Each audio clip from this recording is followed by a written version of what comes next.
Wadau, learn to be dangerous. Your potential to be dangerous should be seen. Msee akikuona anafanga kujua wewe si msee wa kucheza na yeye. Kuna jamaa anaitangwa Jordan Peterson. Jordan Peterson anasema in this world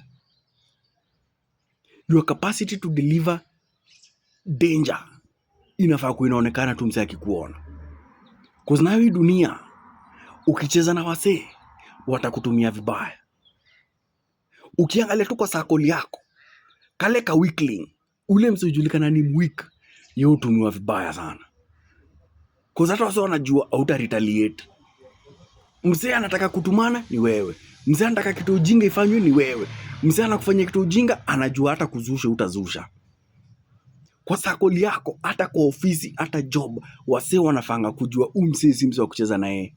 Lakini si ati wewe ni violent, wewe si violent. You are not violent, but they know kuna line wakicross. Once that line is crossed, once your boundary is crossed, budo una deliver hell. So buda, wacha nikwambie, your capacity to deliver hell inafaa kuinaonekana. Learn to be dangerous. Cause nayo ukikosa, hii dunia itakutumia visawasawa. Domo arigato.